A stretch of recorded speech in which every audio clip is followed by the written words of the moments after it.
Hey folks, welcome to another video by Stocktrades. My name is Matt and today we are going to look at Canada's banks. The financial sector has been white hot since the start of the year as the threat of rising interest rates is driving up the price of financials. And it's been a while since we've done a little video on our banks in Canada. So we decided to take a look at the top 5 banks investors should be buying today, and we're going to look at that right after this.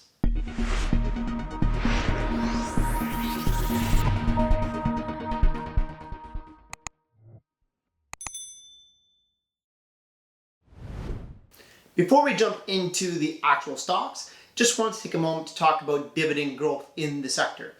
As we know, the OFSI put a cap on dividend raises at the height of the pandemic, and those measures are still in place. There's a common misconception out there.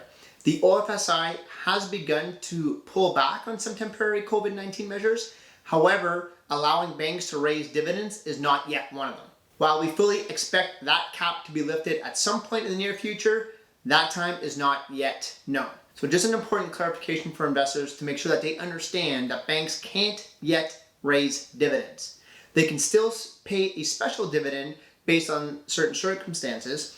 However, we expect that once the cap is raised, most of these banks will start to raise dividends. And with that, let's jump right into our first stock, and that is the Canadian Imperial Bank of Commerce, so CIBC. Investors who have held CIBC over the past year may have been pleasantly surprised. For the first time in years, they started to perform in line with the peer average. So the important question now is this just a blip on the radar or a sign that CIBC is finally on the verge of turning a corner? The company is expected to post earnings growth in the mid to high single digits. This is above the industry average. Normally, we'd reward the company with a higher ranking because of higher growth rates. But as mentioned, CIBC hasn't had the greatest track record. That being said, if it can deliver, then the company is well positioned to outperform for the balance of the year. Through the first few months of 2021, it has rewarded with returns at the mid-range of its peers. In terms of valuation, CIBC remains one of the cheaper banks, but it is trading well above historical averages. At 13.3 times earnings and around 1.4 times book value, CIBC is trading at an approximate 12% premium to historical averages. Also worth noting, CIBC boasts one of the largest dividends of any bank stock and currently sits at around 4.7%. Typically, CIBC is one of the highest yields, and this time it's no different. While it's slightly below the company's historical average, which is around 5%, investors will be more than happy with this type of yield. While there's no question about the safety of the dividend, the company's payout ratio of 61.48% is the highest among its peers. As such, we expect it to deliver below average dividend growth, especially in light of the fact it already has one of the highest yields. Keep in mind, however, that with a higher than expected growth rate, the payout ratio is expected to drop meaningfully next year. So CIBC, in our opinion, is one of the best banks to own if your main concern is income. Secondly, it is starting to outperform. So this is a good sign. Not quite ready to go full tilt on CIBC right now, but its progress has been encouraging. Next on our list, it's the Bank of Montreal. During the pandemic, the Bank of Montreal was actually the hardest hit bank. And for the most of 2020, the Bank of Montreal trailed its peers. Likely because it had a higher than average exposure to the energy industry, which, as we know, also got hit pretty hard during the pandemic. Then, the market started to recognize that there was a significant undervaluation here, and it turned from being the worst performing to one of the best performing banks in the country. As of filming this, BMO leads all the big 6 banks with returns of over 66% over the past year. The Bank of Montreal is the 8th largest bank in North America and has paid uninterrupted dividends for more than 185 years. That is the longest streak in the country. Just over 60% of its revenue comes from the Canadian economy, making it one of the more heavily dependent Canadian bank stocks when it comes to the home exposure. One of the drawbacks against the company, once again, is high exposure to the oil and gas industry. However, it's key to note the company has also the lowest exposure to the Canadian housing market, a market which a lot of investors think there is a bubble just waiting to burst. Furthermore, the Bank of Montreal has been one of the most consistent performers of all Canada's banks. Outside of this past year, where previous underperformance has led to it leading its peers, BMO has consistently been middle of the pack in terms of performance. Over the past 3, 5, and 10-year periods, BMO has closely trailed the top 3 on this list, but has far outperformed the laggards. One important thing to note, is that Canada's banks tend to trade in line with historical averages. So when it dips, typically it rebounds to trade in line with the norm. And when it's above average, it tends to dip to trade back in line with averages. So in the case of the Bank of Montreal, it has a 5-year median price to earnings and price to book ratios of 12.08 and 1.48 respectively. Currently, it's trading above historical PE average. However, it's worth noting that BMO is one of the few banks that expected to grow revenue in excess of 5% this year. Earnings are also expected to jump by 37%, which is among the highest of all Big Six banks. Given this, the current PE ratio is somewhat inflated.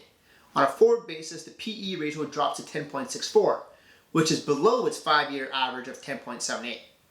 So despite the current run-up in banks, Bank of Montreal is actually trading slightly below historical averages, which is a rarity right now. So we think the Bank of Montreal is not only an excellent value play, but it is also expected to be one of the fastest growing banks over the next year. So Bank of Montreal should be on your radar. Next up, we're going to take a look at Toronto Dominion.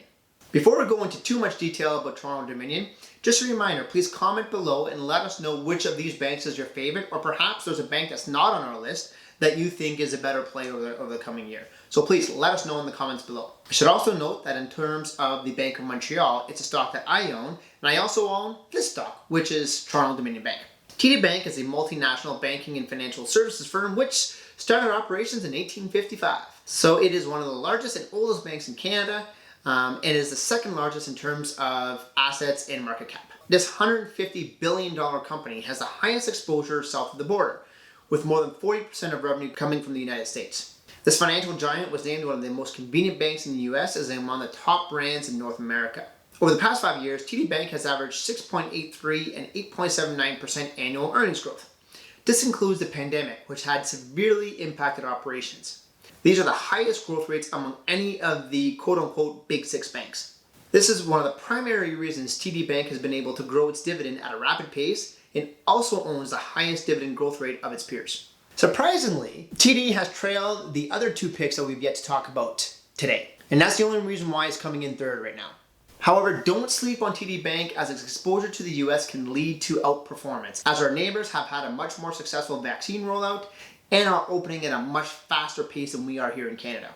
In fact, in Ontario, we're in full lockdown again for the next few weeks. It's also worth noting that TD Bank is trading below its historical 5-year price to earnings and price to book averages. Once again, we talked about it earlier. Once a bank begins to trade below its historical averages, it usually returns to trade in line with the mean. Of all the banks in Canada, TD is the only one that is trading below historical averages on a price to earnings and a price to book and a forward price to earnings ratio. So it is the only bank on this one that could, in theory, be considered a true value play. The next stock on our list is the National Bank of Canada. This regional bank simply continues to defy expectations and outperform. It's the second best performing bank over the past year and has been the best bank to own over the past 3, 5, and 10-year periods. National Bank is dominating in terms of market share in Quebec, which counts for over 60% of its revenue. The bank also depends heavily on personal and commercial banking, which makes up 42% of its total revenue. A lot of naysayers often lump National Bank in with a company like Laurentian Bank, who recently had to cut its dividend because of the pandemic. However, it's important to note that National Bank does have a strong international presence as well. It's not something that's often known. Although it's smaller than Canada's major institutions, glass half full investors will realize that this is a prime opportunity to grab a growth stock in the banking sector, which is an extremely rare occurrence. Over the past handful of years, National Bank has returned over 100% to investors. The next closest bank is the Royal Bank of Canada, which has only returned 55%. In fact, the National Bank has more than double the performance of every one of Canada's Big Five except Royal Bank. For the most part, studies around big banks' valuations have not included National Bank. However, in my own research, I can tell you that the National Bank stock reacts in very much the same way as the Big Five. When it trades below historical averages, it always returns to the mean. The opposite is also true. When it trades above historical averages, it always drops to trade in line with its averages. Today, National Bank is trading at a pretty big premium to its 5-year historical price to earnings, forward price to earnings, and price to book ratios. In fact, against its own historical averages, it is the most expensive bank. Next year, the National Bank is expected to see revenue and earnings growth of approximately 7% and 27% respectively. Both of these are in line with peer average. Given this, we're not sure that National Bank deserves to be trading at such a high premium to its own historical averages. However, as we've mentioned before, National Bank continues to defy expectations. That's why I have it here at number 2. It's not a bank I'm willing to bet against. I do question its valuations, however. It is among the most expensive banks in Canada. But until it starts to slip and until it starts to show otherwise, it really is one of the best banks to own. That being said, if I was to buy one bank today, which one would it be? That would be the Royal Bank of Canada.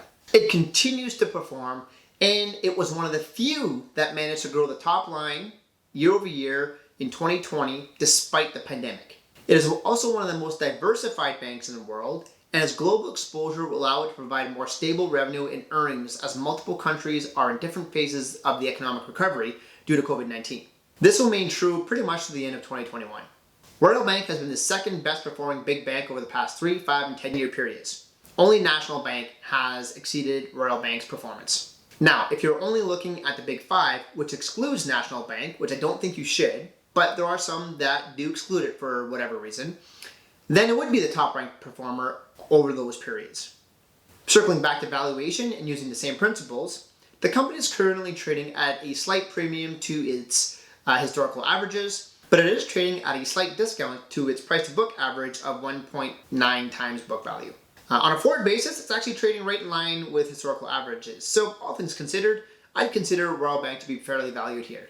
This means that it should simply perform in line with expectations, which means mid to high single digit revenue growth and earnings growth of approximately 25% next year. What I really like about Royal Bank is the fact that because of its size and its diversity, it simply provides unparalleled safety. Royal Bank is one of those rare stocks that you can buy at any time and be comfortable. You can set it away for the next 20 years and not worry about it. This is why Royal Bank, to me, is still one of the best banks to buy today. So with that, we're at the end of our video. We have 5 solid options for investors, and you can actually make the case for any of these 5. They all have their quirks, they all have their benefits and pros and cons. So you can actually make the case that any of these stocks are good buys. You will notice that I excluded the Bank of Nova Scotia, and there was a reason for that.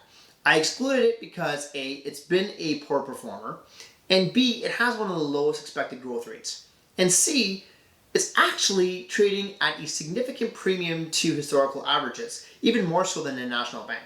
So when you combine all 3 factors, it's just not a stock I'm ready to jump into at this point in time. Not to say it's a bad company, it still has some quirks to work out with some of its international operations that it's trying to divest, which is going to lead to lower growth and probably some write-downs in the future again. So we excluded it from the list because of those factors. So please let us know in the comments below which of these 5 are your favorites. As mentioned, I personally own Bank of Montreal and TD Bank.